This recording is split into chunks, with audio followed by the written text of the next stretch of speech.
Hello and welcome back to Sabotage the DM. It's really great to have you guys here with us. We're here on the second episode. We're here with some amazing players today. So I'll be your host for this session. My name is Jon Cooper and I'm your DM. Now, I'm just going to ask the guys to introduce themselves and say which characters they're playing. If we can start with you, Amelia. I am Amelia and playing Pop. Pop. That is short for Pop Piperin. She is a halfling Lightfoot rogue assassin. Amazing. And with yourself, Guy? Hello, my name is Guy. I am today playing as Eel, who is a gnome monk. And across to you, Rowan. Hello, my name's Rowan. I'm playing Asha, a dragonborn barbarian. Fantastic. And now, Sibs, don't disappoint us. Can I remember it all? I'm Sibs, and I am playing Toshek, a lizard folk arcana cleric. It's almost as if you kind of like you just threw a dartboard with just lots of jingoistic DD and D words. It did. When I put the character together, it was a whole plan, and just then I was like, "These are choices I've made, aren't they?" I don't know if this is something that I mentioned last time, but I do want to stress again. If so, Lizard Folk Arcana Cleric fits the cadence of Teenage Mutant Ninja Turtles. Lizard folk arcana cleric.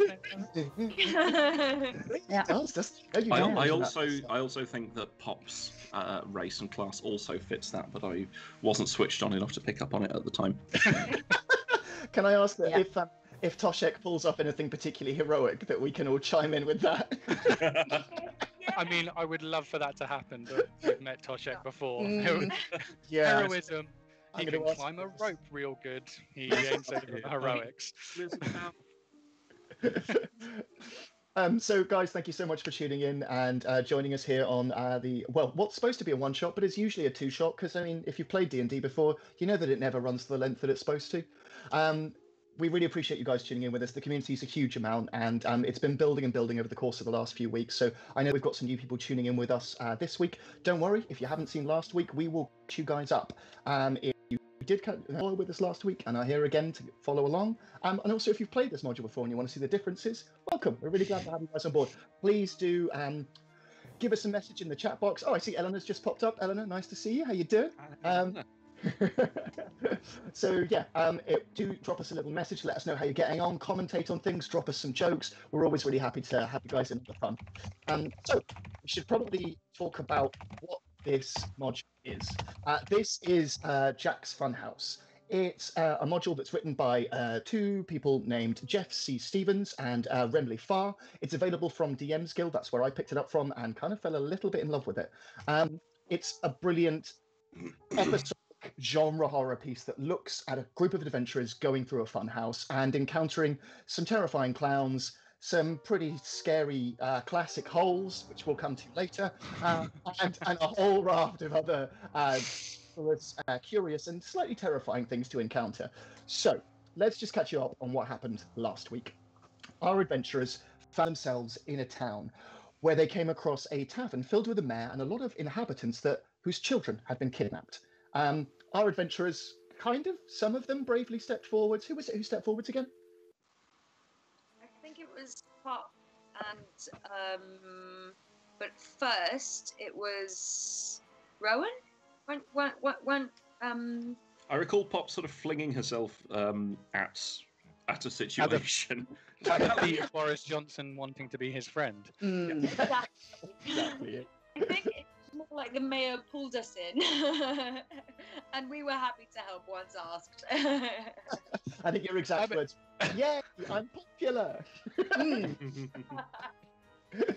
So the mayor detailed to these heroic adventurers that previously that night, a clown named Jack had come to the town. He'd come to the town a number of times before, and he'd brought with him a bag which opened out into an enormous funhouse. All of the children ran inside. All of the adults went in too. None of the adults have come back. But more importantly, none of the children. Those who are left now without their children desperately need these adventurers to get inside, and so it was that they climbed into a minecart and disappeared through a giant clown's mouth. From there, they had a bit of an interesting interaction with a giant hippo. I'm going to have to go with yourself, Guy, known as Eel, and talk me through exactly what it was that went wrong there.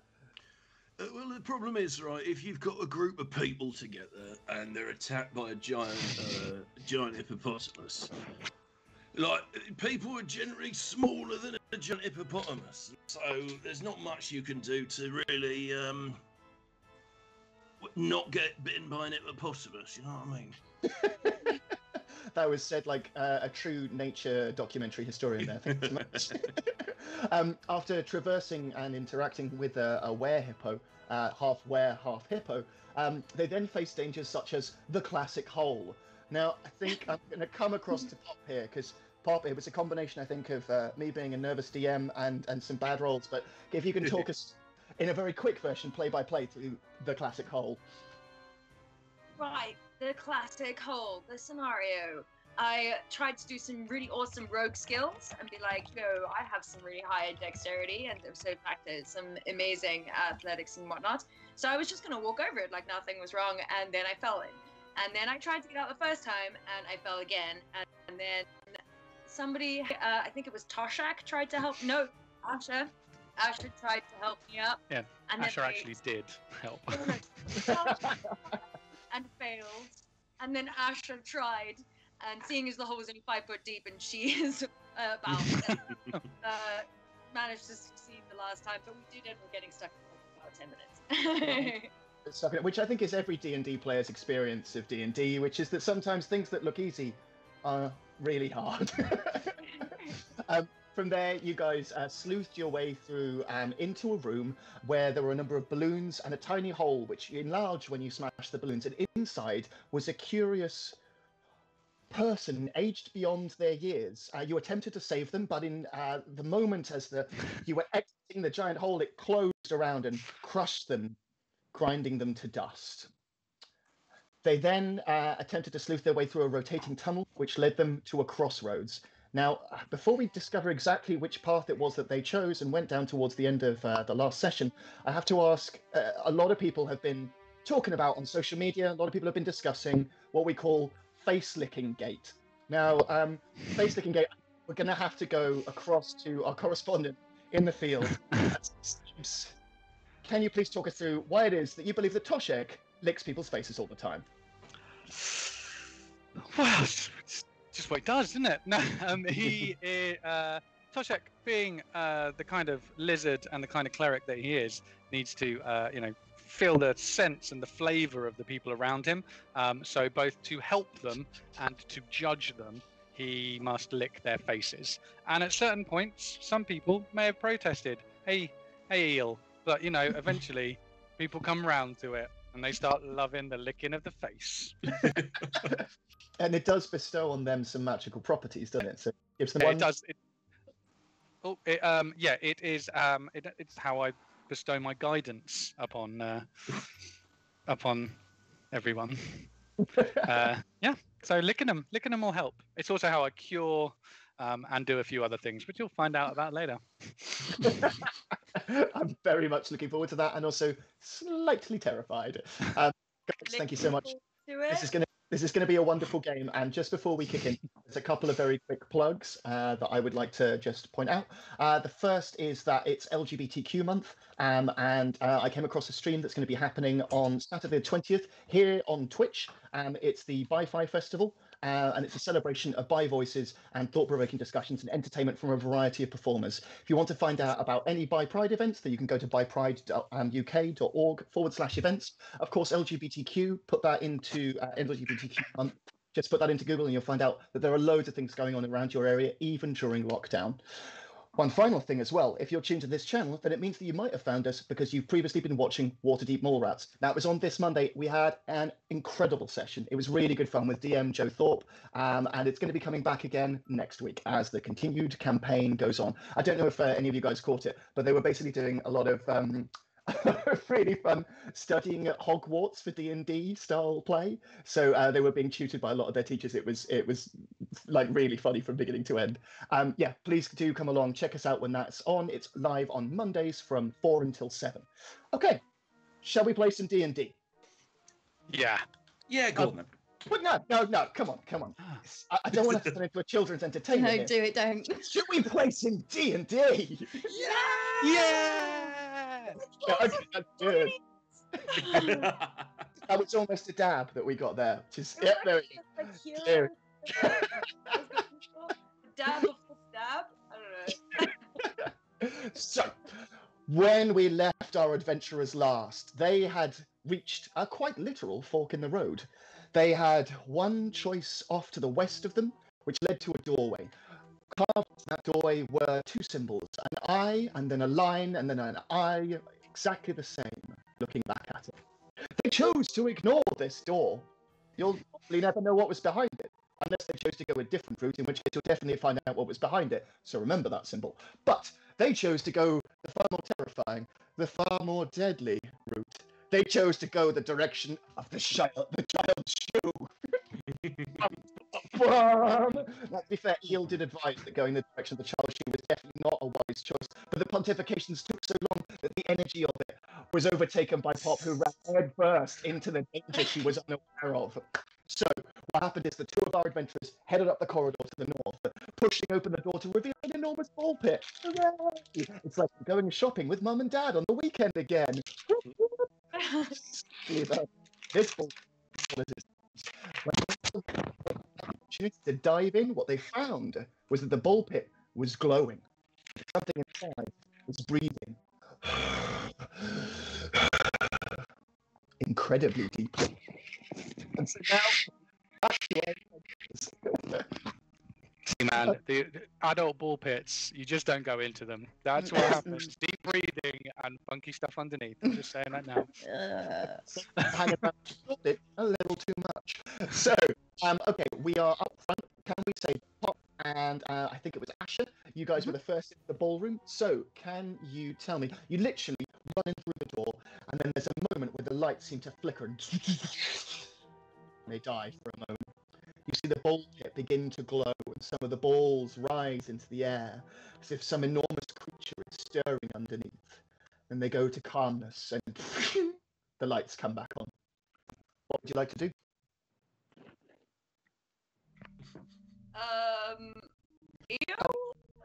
Tarshak, you guys should definitely come in here. It is a room full of fun. Yeah, I'm not entirely sure that, because I can just peek down the end of that corridor. All I saw was some flickering lights raising balls, and now they're glowing a bit. And I can't help but feel that child's shoe, as I mentioned earlier, might be a slightly grim portent. Like the very best thing we're going to find is a child that's missing a shoe, and then God knows what life we'll have.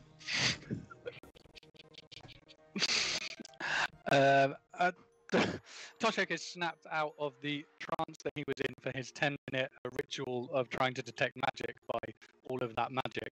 I'm just look at Eel and just nod at what he said. Toshek's not one of many words. He's just going to nod. Right, was that agreement, or are you encouraging me forwards? Because I think I made myself pretty clear that I don't really fancy going down there. So was that like a nod of like, yeah, we were a sensible guy, or was that like, go on, son? I continue to nod. Right, this is why we're in this situation. Asha's just like slowly deflating. I think she thought that this was going to be the time for fun, that it was coming, and it looks like no one else is joining in. So she's sort of like looking sadder and sadder and sadder. Pop I notes. am going to load my crossbow. I'm just saying that as I nod. As I nod at Eel, I will load my crossbow again.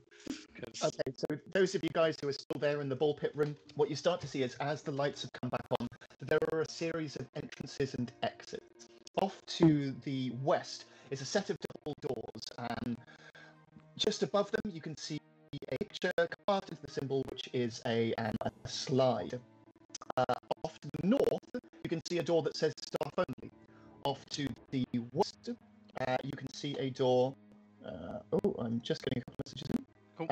Okay, so we're going to take a quick pause as we're having a technical issue. So if everybody'd like to restrain for a second, we'll just hang fire. Like the hypnotist. You'll been feeling very sleepy and you're back in the room. And the room that we find ourselves in is the ball pit. There's been a little bit of discussion between the characters to which direction they should be heading. Those two who are in the room, which are Asha and Pop, they've suddenly seen some lights flicker on. They can see a set of double doors off to the east. On there, it has a carving of a slide and a child going, "Whee!" Up to the north, it says staff only, and off to the west, there's another set of double doors, which just has a giant circle on it. The ball pool continues to breathe. What would you like to do? Pop kind of noticed Asha getting a little bit deflated and saw that as like a personal friendship defeat. So she goes like, Asha, don't you worry. This is going to be fun. And she goes, Yoo-hoo! Anybody home? You see a stirring and a swirling in the ball pit, and the lights begin to kind of flicker again.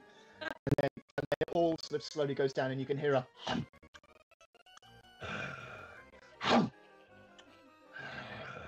From underneath the ball pit. Yeah, I think I'm probably going to turn to Tasha at this point.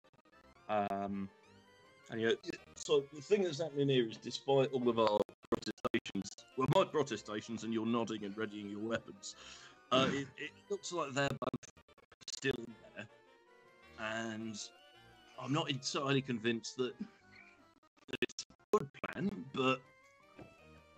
Well, I don't know. What do you think? Like, is it better if two of them are in there and two of us are out here, so whatever's going to happen out there happens to two of them or four of us?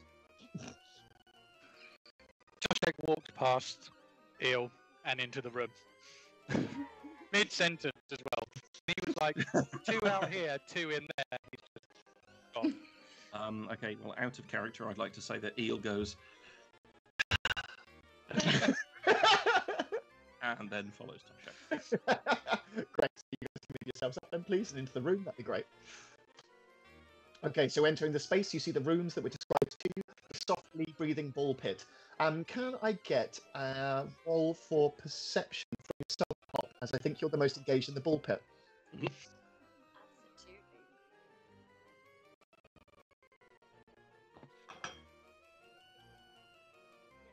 Pop scans the room, and we find that she sees...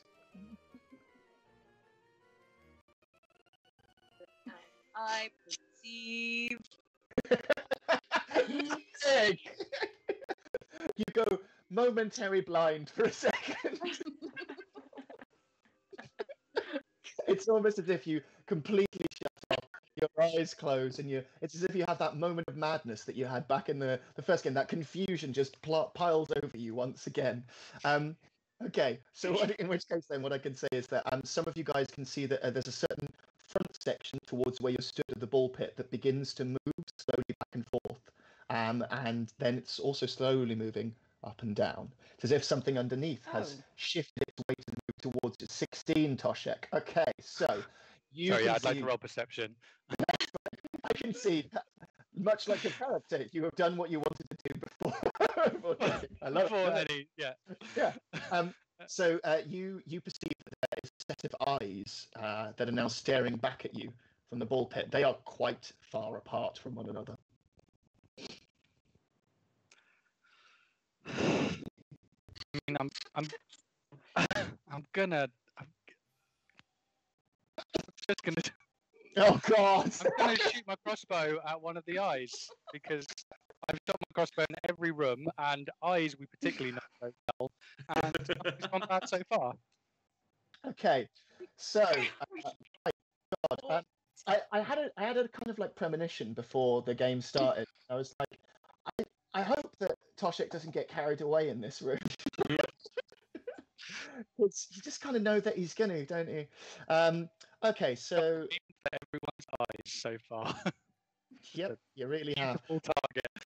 Okay, so it lands and it hits, and you see it literally like it lands in the eye socket. Sorry, it lands in the eyeball, and then there's like a blink, and the arrow falls out, and it opens back up again, and it continues to stare.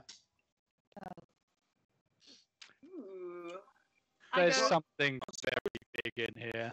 On the plus side, it's not cross that you've just done that. But on the bad side, what is under there that wouldn't be cross if you did something like that? You guys hear for a second a massive thundering, and there's a horrible smell in the room. Oh no! I think it's cross. I think it farted. Pop literally, like, if she can see again, looks them directly in the eyes and goes, "Hello, are you going to greet us?" Okay. I'm reloading my crossbow. In doing that, A call like that gets nothing but a negative response. We're your guests. come on, hello, new. So you see a slight movement at the front of the ball pit, and then a small section of the balls raised, and one of them just pops over the lid of the ball pit, and then just sort of stops in front of you. I pick it up. Can I take several steps away from it? Yes, certainly. And it's incredibly hot to the touch. It almost burns you to hold it. I go. And it goes back into the ball pit, and then for a second or two, there's like a shifting in the ball pit. You know, like in Jaws, just before they're throwing chum over the side, and then suddenly, or Deep Blue Sea, when Samuel L. Jackson still. I'm giving away loads of films here. So any other shark-related films, Sharknado, when they're sitting there, and all of a sudden, from Meg, when they're stood there, and all of a sudden you see there's nothing there, and then blam, this ball is eaten instantly by this enormous snout that then disappears back under. And then there's a little shuffling, and then and the room begins to smell again. Can I just use the monastic tradition to create a harmless, instantaneous effect related to earth, air, fire, or water? Just a shower of sparks near the noise that's causing the smell, just to dissipate it. Presumably in a methane flash. You do that, and then you basically kind of hear like a sniffing noise, and then all goes quiet again. We just had a very quick message in here from Bevans, who's watching. Is it a disco elephant? I can only hope. I really, really want to see this elephant emerge, dressed in the full John Travolta thing, doing this with its trunk. The only thing that can defeat that is a jazz mouse. Has anyone got a jazz mouse? Otherwise, we are truly screwed. Oh, I want to meet a jazz mouse. That sounds amazing. Guys. Sounds like the next character. Jazz mouse. So, you are in the room. You've seen the doors that are available to you, and you also know roughly what there is in the ball pit. What would you like to do? I'd like to suggest breaking down the staff-only door, or getting through the staff-only door in some way, because everything that we've seen hasn't been sort of particularly amenable to our health and safety. And so I can only hope that if you look behind the scenes, then at least there'll be, signposted walkways, brightly lit areas, signs, fire extinguisher stations, or the fantasy equivalent, which I guess is a bucket. So I'd like to just suggest that to the group, that maybe we don't want to be in this area with the possibly monocular hot ball beast. Yeah, Asha's with you on that. I think she's realised that the hot ball beast, we need to do something different with that name. Look, until we know what it is. The creature may not be keen to play and make friends, so she's happy to follow on Eel. Okay. Another. Again. So just to check, your hope here is that everything behind the scenes is government compliant. Yes. Yeah. And that it meets all health and safety regulations. I mean, obviously, the public liability insurance for this place must be insane. Okay, cool. Well, if that's the direction you guys are heading, do you want to move your pieces just around there? And we shall see if we can get a door open for you. That was north, wasn't it? It is north. Yep, move yourselves up there. While I'm walking, can I just want to go hot ball elephant disco. Have you seen any children around here? Oh, Nice. So there's a snuffling and a shuffling, and the two eyes appear, and they both blink at you twice, Okay. Twice means no. Okay. Okay. Pop goes, lovely to meet you. Enjoy the balls. And you see a little ball come over the precipice and roll just next to your feet. She picks it up, gives like it's still super hot, so she picks it up with her coat, and she gives the Isaac a little wink, and then gives the giant breathing ball pit something in return. She gives it a biscuit. Giant breathing ball pits actually make it. That's amazing. So, okay, yes, you throw a biscuit into the ball pit, and again there's a rummaging, and it's as if that biscuit is Samuel Jackson from the Deep Blue Sea, and humph, it disappears suddenly from view. The ball pit goes quiet. Right. Are you guys going to move in? Yeah, let's go.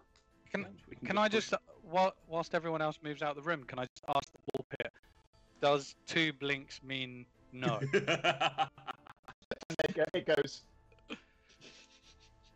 Single blink.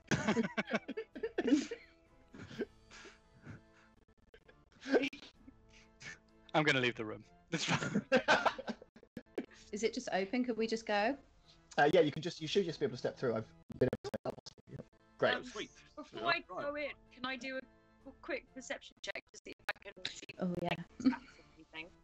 I mean, can I? That's the real question. Can you perceive anything? Can I perceive? You guys are picking up on your perception rolls here. Oh, Pop. One of these days, it will be your day. Well, So, it's typical. Everybody else is much taller than me, and we're all in front of me. it's not your fault. You're at a natural disadvantage. So, stepping into this corridor, you can see that it snakes off to the left-hand side. There's a series of 2 doors on either side and a door at the very end. And there's also a door right in front of you where you are in the corridor. So it does a dog shift left, and then you can see a door at the end, set of doors, and a single door. It also stretches off to your right-hand side, and it looks like it kind of steps around in an oval shape. Where would you like to head? I might take a step or 2 forward just to the T-junction bit so I can see exactly what lies ahead. And is the lighting quite bright in here? It's very bright. It feels quite a safe environment, and you can't hear anything from either of the directions. Oh, thank goodness. Are there any signs on any of the doors? There are no signs on any of the doors. Ball pit. Which way should we go? And the ball pit, you see a swirling in the ball pit. And actually, can you give me an animal handling check? Was the swirling clockwise or counterclockwise? I tell you, depending on what the animal handling. Oh my god. Animal handling, it's a 2. Roll that, sorry. That's fine. Oh, please, Pop. I mean, this is Roll20 has been cruel to you. Either you haven't paid a subscriction recently or something else is going on here. Yeah, you just kind of see a general swirling, but you can't really intuit from that exactly what it might have been. So yeah, that's where you are. What would you like to do? Thanks, guys. It told us to go left. I'll go left. You start to move to your left. You can see a series of doors that are lined out for you. What would you like to do? Which ones are you open? What are you going to do? Are you just going to cower in front of them? I'll open the nearest door. Mm-hmm. So that's the one just in front of you. Okay, great. Oh no. Oh Yeah, no! When a DM goes great, we know we're in trouble. So you'll find that it's just a tiny, tiny store cupboard. There doesn't seem to be anything much of import in this section at all. I mean, you did just step back into the general area for staff, so you can't be imagining that anything particularly bad would go on here, can you? Can I check for traps? I don't feel that a cupboard is not frightening. Yeah, certainly. Can you give me a roll for it? Yes. Perception? Mm-hmm. And 19. No, it's nothing of any importance importance in this room whatsoever. And you can Oh. feel for a 19 as well. You feel like a number of the rooms here are of similar sizes. Still feels like a trap. I will share that information with the rest of the team. That feels like a small, non-dangerous room. I believe some of the others may be the same. Cool. Asha's starting to look a bit deflated again. Her like frills are sort of wilting a bit around her neck. Well, if we've got the feeling that there's several rooms that aren't particularly dangerous, is it worth having a quick nose around them in case there's anything useful we could grab? Explanatory pamphlet of where we are, like anything like that. A map. Yeah, you could say that if you're feeling posh. Okay, so you guys, I'm going to say that you open all of the doors to have a little look in. That sounds fair. Okay, in which case then, let me just get rid of those. This is why you hear a pause from me, because this is the first time I've ever been with dynamic lighting, and it's been beautifully set up. But I'm like, whoa, okay, I'm going to go click some things. So I've done some clicking, and what you guys generally find is that there's like a few different crates scattered around. There's some sewn and discarded blankets. There's some like general sort of orbs of light and bright carnival things. There's some ladders and some hammers and some nails and some glue, until you hit this room. In this room, you find a costume of Happy Jack himself, and it's kind of like sat down with its head hanging, and it's got an enormous smile on its face. And the costume itself, it's not been an incredibly long time. If anything, like a costume, it just looks like a costume. That's all it looks like. How big is it? It's kind of like it's human sized, I'd say. Hey, we've had Ron. I was about to say Ron Thompson. It's just joined us in the house. Ron Thompson, great to have you with us, Ron. If you can tell us how the weather is over where you are, that'd be a huge help.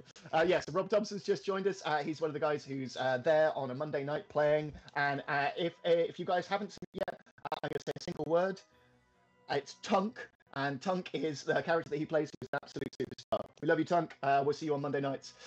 So, guys, you're stood in front of a costume of Happy Jack. Who does it look like it would fit best? Okay, good question. I mean, Do you want me to roll perception for that? Nah, it's fine. I would say that, like, you can tell that it would probably fit. I would say eel the best of all, because it's kind of shaped. So, can I? Is this something that I could use Artificer's Law on? I don't know if that's specifically that, but it's whenever you make an intelligence history check related to magic items, alchemical objects, or technological devices, and I got a feeling it's spooky in some direction, but I'm not sure whether it fits in one of those. So, if I could do an intelligence or history check against, yeah, certainly. So, give us a roll and let's see what comes out from it. Cool. So that's you get twice your proficiency bonus instead of anything that you normally apply. So I'll do a history check. Mm-hmm. And my proficiency bonus for that is 4, I think +4 to that. Okay, great. So saucy 19. You can tell from your saucy 19 that it's a manufactured costume. It's made relatively cheaply, so they make the costume itself, the bottom section, and it's mass produced, and then they just kind of like add on trinkets. But the head is really well crafted. The head is a thing of beauty, and that's the sort of visage of Happy Jack himself. There's nothing about it which seems either grim, magic based. It seems like it's just a head. However, there is this faint aura that comes off it of fear. Not your fear, but almost as if it's a palpable fear for other people. That's as much as I can give you. Right, guys, I've had a look at this. I'm not going to lie, it's a bit weird. Hopefully it shouldn't do us a real mischief, but I'm getting a vague sense of the weirdness from it. I can't lie. I would like to take the ball, just got given out of the ball pit, and put it in the costume's hands. It melts the costume's hands, and so it's even more terrifying than it was previously. She picks up her coat and keeps it. Really. And what would you guys like to do? The costume isn't going to fit me, and I don't think we're going to get you to wear it. So I think Asha's just going to turn around, start heading the other way. That's fine. What would the rest of you guys like to do? And we'll cut back to you. Yep, I'm happy doing the same thing because I'm not putting that on. I don't. Fair enough. Let's remember where it is, just in case we need a horrendous clown costume. But I sort of hope that doesn't happen. She perks up again anyway. Pop definitely takes the head. You take the head with you. Wonderful. And you can feel in your, as you pick it up, you can feel in your bones a need to wear it. Pop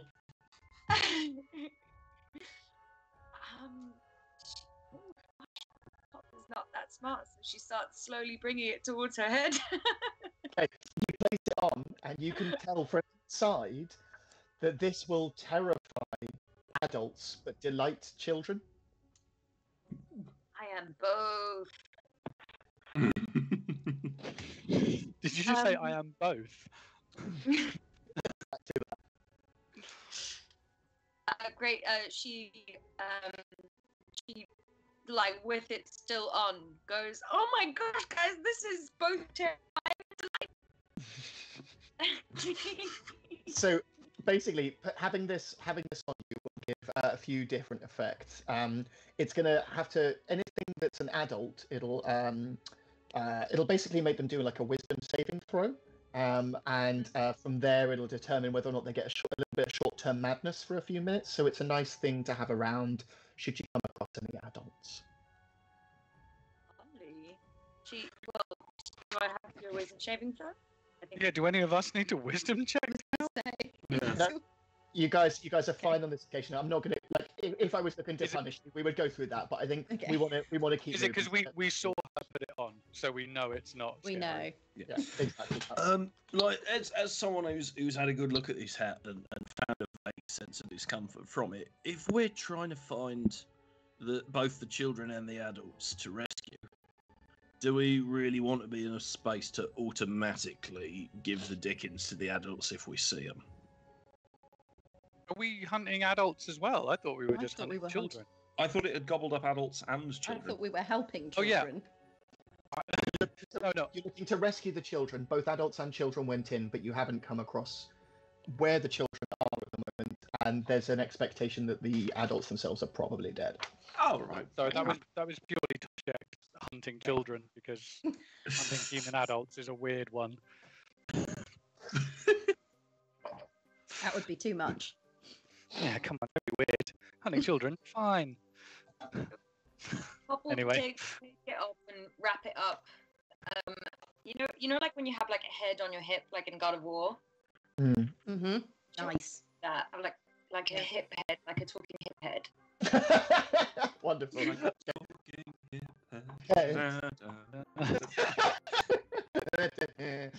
Okay, so you guys, you start to head your way down towards the corridor, and as you do, you can hear from the end, oh, help me.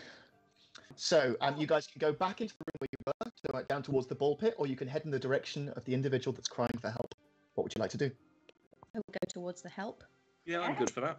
Okay, you guys start I'll follow. swimming your way across. So this room branches into two separate directions. You can choose either direction. Which way would you like to go? Can I do a perception check of which branch of the what's name the shouting's coming from? Yeah, it's coming down both sides equally. Oh, fab. Well, I the would ball say said your the ball said perception. left. Right, pop. Oh, right. Pops off. I'm just going to follow on. You guys start peer shimmying pressure. way down the corridor, and from there you can see, I think probably Pop's the first to see it, and then as you guys slowly shuffle down behind, you find that there's a long corridor stretching out in front of you, moving towards some sort of apparatus. There, you can see three sequential chairs hovering above some water, and there's a very very old person indeed sat on one of the chairs. Cool. Hello. And you see the old person goes, hello.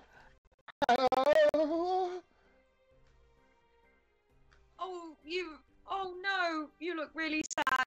Would you like to be delighted? I want to be delighted. Put on the mask again.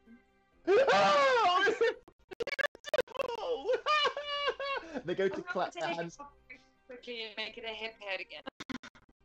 So they clap their hands together, and you can see that this was an incredibly old. I mean, they're an adult. They should have had some sort of effect, but they were delighted by it nonetheless. Oh, I thought they were terrified by it. Great. It's definitely, and I relayed this information to Asha. You can see there that in front of the chairs where this person is sat, there's also some balls, and you see them. They point at the balls and they go, "Please, I don't want to end up like Coma." Asha is going to turn to Toshek and in Draconic, because she doesn't want to look stupid in front of her new best friend. She's going to explain what just happened, because she's found a child in this old person. Interesting. So she's going to try and relay that. Wilbert in the chat has just yelled out, "Stranger danger!" Which is amazing. I love that so much. Yeah, if any of you guys grew up in the 90s in the UK, then you would know that stranger danger is a thing. Don't get into cars with strangers, everybody. So... I mean, still don't. Still No. don't. Yeah, Not just it hasn't for changed. that. Who's the need to make a living somehow?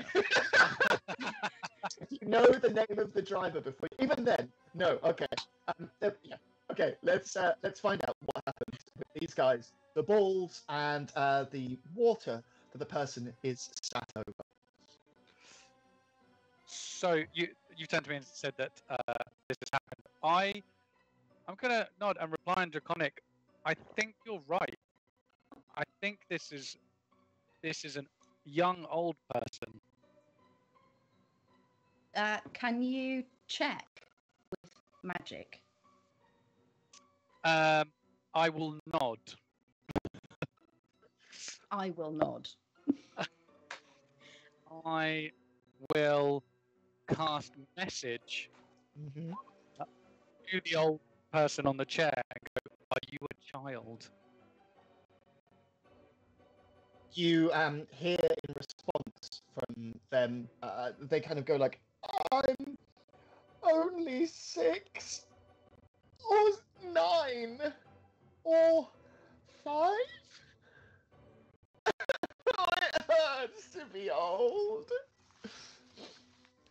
I'll turn back to Asha and just go, "Yes." Should we take it? They begin to. This person starts to point at the balls that are on the floor in front of you guys. I'm lifting my crossbow to my eye, thinking she means take it, like take it out. I'm going to put my big claw out and smack it down. Uh. And I'm going to... First use of the big claw there. I'm putting my big claw down on this. There were many occasions it could have worked. Smash it. Smash it down. I'm going to just point at the balls as well and like attract Pop and Eel. What's your name? I'm addressing the old child. Yeah, certainly. And they respond to you with, "Windred." What? Windred! And then the strain of them feeling that, you see their throat starts to kind of like shift, and then they clasp their throat, and then they cough, and a little bit of blood comes down and falls down their mouth. Oh. Ooh. They Got it. point again at the balls. I'm going to turn to Eel and ask if do we know the names of any of the small ones we're supposed to be hunting? Honestly, Did we ask it at any point? I wasn't keeping track. I just assumed anyone about the height of me would probably be a child. Rookie error. This is D&D. Nothing is. Can I just? So, this person is in one of the chairs? Is that right? They're sat in one of the chairs above some water. Correct. Okay. I would like to suggest. Oh, would I? Yeah. So as ill, I'll do it in character. Why not? Right. Excuse me, young thing. Are you stuck in that chair? Are you free to leave, or is that just sort of where you are? I can't leave. They put me here after being in the aging room, and they point across, and it's kind of like I tell you what, give me a perception roll. Everyone? Or... I really like that kicked in as. I know, it's perfect, isn't it?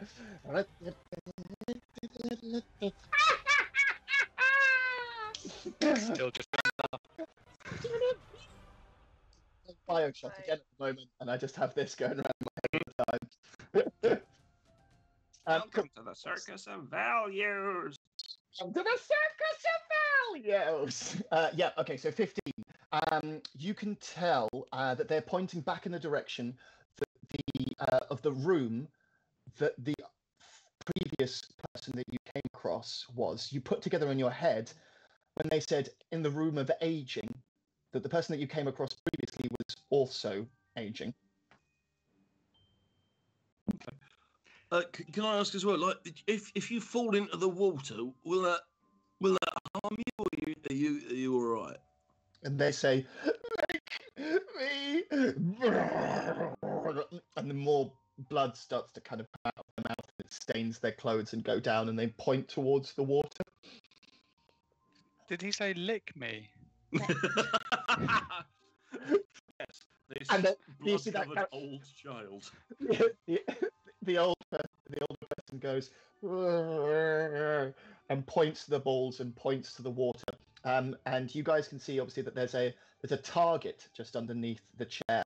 I'm gonna respond in the best way I can and shoot the target with my crossbow. So a 14, is that what you Just shot? the target. Yeah, that's what I shot.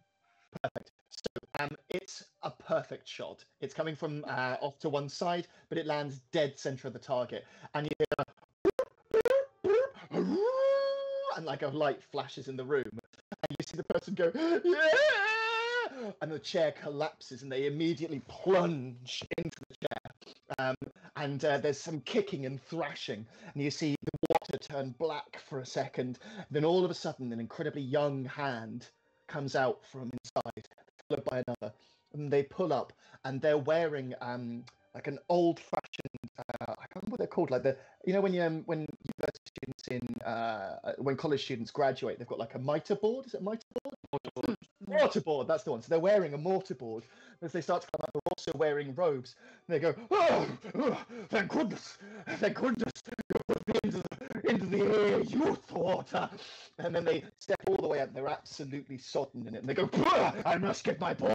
And they lean over and they grab from inside an enormous chalkboard.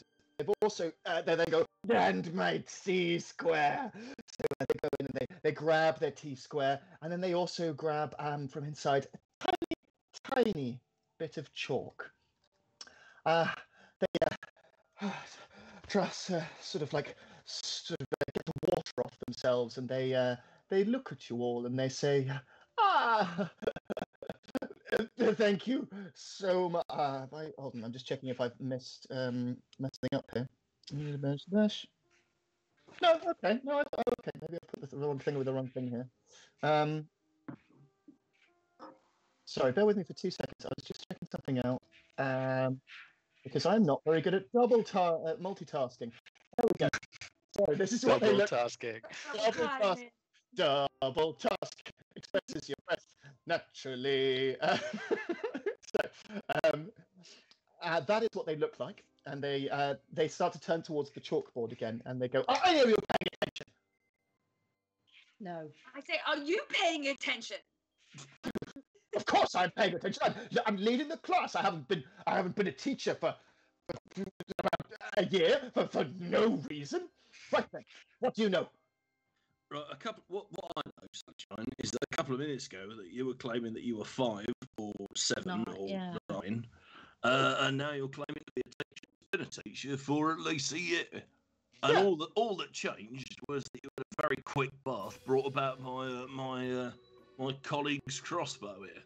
Well, yes, exactly that. I mean, I started school a year ago, and since that point, I've become a teacher too, because they can't boss me around. No one can boss me around, and you should be bossing me around as well. And they start to jab at your chest with their finger. Yeah, I wouldn't do that too much, to be honest. So yes, going to reload my crossbow. I figured I'd put it in the chat rather than say it out loud.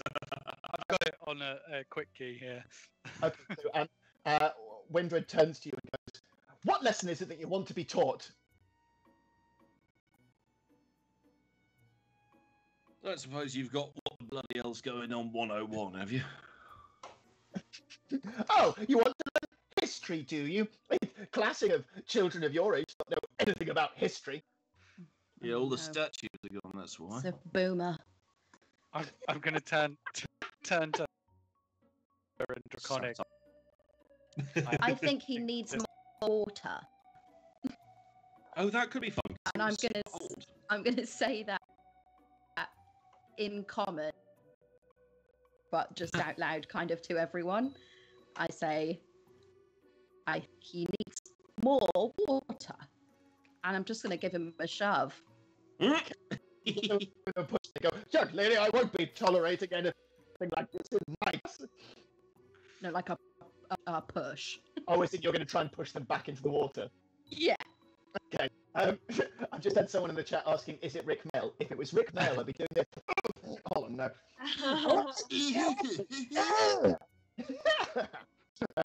So they start to careen backwards. Can you give me a strength roll, please? Mm-hmm. Jesus. So they flip over and fall into the water, and you see the water begin to bubble again. This time it doesn't go black; it goes this kind of like murky green, and then you see an incredibly young set of hands come out and over the top, and you see a child's face for a second, and then it flickers incredibly quickly, and then it seems to turn into a giant laughing clown's face, and it says to you, "You're welcome down here, you're welcome, none of us get taught," and disappears into the water, gone forever. Asha's not sure if this is good or bad, so she's just looking around. Can I, as Eel, I'd like to use Shape of the Flowing River, spend a key point, and just sort of, just Moses this motherfucker right up, just split the water that Wendred had been dropped into, either bringing the water up on either side, but very much in a way that it is away from us, to see if I can see what's inside this hole, see if the child did vanish, basically see what's off the bottom, whilst at the same time keeping the water very much away from our fleshy bodies. Okay, great. So you lift it, and you can see that the pool is now completely clear. There's no recognition of anything in there at all. There's no danger, no threat. The water has returned to completely clear. Right, well, that's that. I would like. Sorry. No, I was just going to say, as far as rescuing goes, we sort of got halfway there, and then I think we dissolved someone. I don't feel like it's a great loss. Just as somebody who's got a moderate familiarity with water, both as part of my trade and the fact that I'm a monk who specialises in water, I'm just putting this out to you. Might not be the case, but do you think these water pools, we've got the 3 seats, the one fella went in one, do we think they may be a one-time use thing if you try and use the same twice? It's the same parking ticket for your rules, because you use it, and the horse attendant is all like, this was yesterday's horse parking ticket. in this case, it's a body of water, and you use it again, and it turns somebody baby that's also a cloud that vanishes.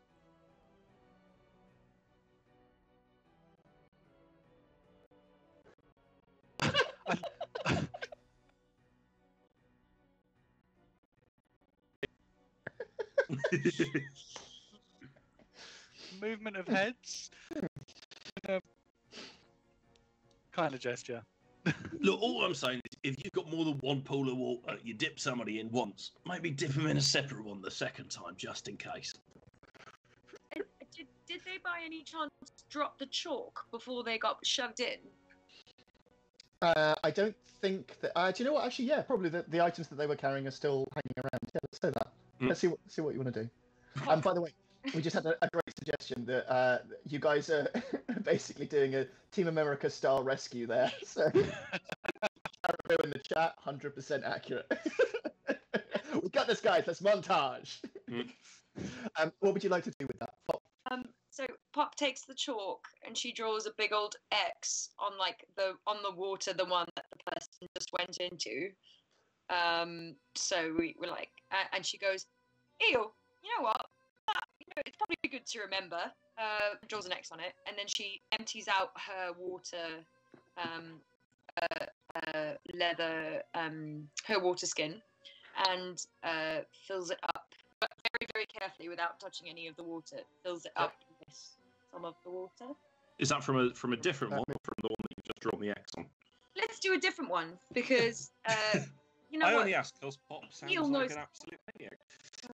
I thought it, I'm gonna see what Pop's done, and I will empty out my water skin. I'm gonna hook it to my fishing rod and lower it into the already used and essentially dissolved a man, and fill my water skin with what I believe is dissolving people liquid. Okay, so yeah, you guys both have some, let's say, some liquid from the Fountain of Youth.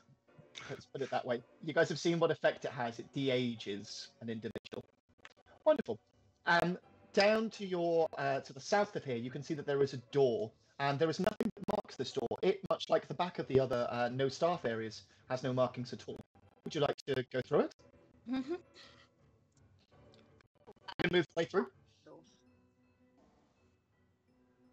Oh no, never mind. I will never trust a DM who says, "Would you like to go through it?" It's like, and why?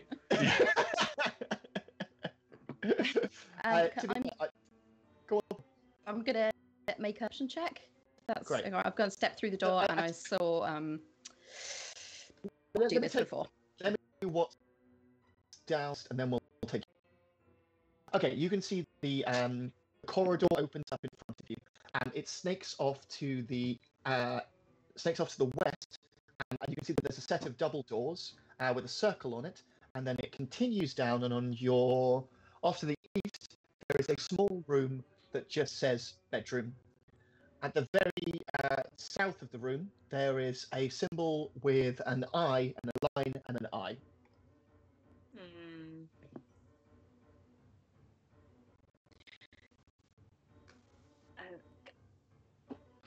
We've. Oh, I'm not in the doorway. I don't know anything. Sorry. I can't see anything. Yeah, I'm gonna shout back, Eel. You wanted eyes? It's not the case of wanted. It's more sort of preferred to a single child shoe. Excellent. I'm gonna walk towards the eyes. Okay. Okay, so you start to pass the other doors. You're stepping past the door with a circle on it. You're stepping past the door that just reads bedroom, and then moving your way towards the eye, looking into another eye. Everyone cool? Am I going the right way? I can't see. Yes, you are. You're absolutely dead on. Absolutely dead on. Okay, great. Okay. So that's presumably that's that. Okay. I'd like to raise that we have a foolproof way of dealing with eyes so far in here. Feeling confident. Well, no, you say that, but you did fire a crossbow into somebody's eye, and they just blinked it out. But previously, didn't die. At no point have I fired a crossbow and we died. Yeah, but that's like me saying that my glasses are lion-proof because there's no lions anywhere near here. Look, which if Toshek knew what glasses were, he would agree. So Okay. We're gonna say you guys start to move towards that door. There's a moment where Asha, you reach forwards with that the big clawed hand that you like to put down, and just as you go to grab hold of the handle, there's a thunder and lightning that takes place inside the corridor that shakes the whole of the funhouse, and we're gonna take a break. Oh. Guys, I'm 5 minutes away, and then we're going to come back again. Whilst you're away for that 5 minutes, I would like you guys to go and think of ways that you could. I'd like you guys to think of a Tinder profile for your characters. Excellent. So to have a Tinder, what would that be? And we'll catch up with that after the break. Right. Everyone who's been following along with us, if you have any suggestions for any of the characters' Tinder profiles, please let us know. See you guys back here in about, we usually say 5 minutes. It's probably somewhere close to like 6 or 7, sometimes 10. We will see. Come back here. We will see you guys in 5. Whoop. See you shortly.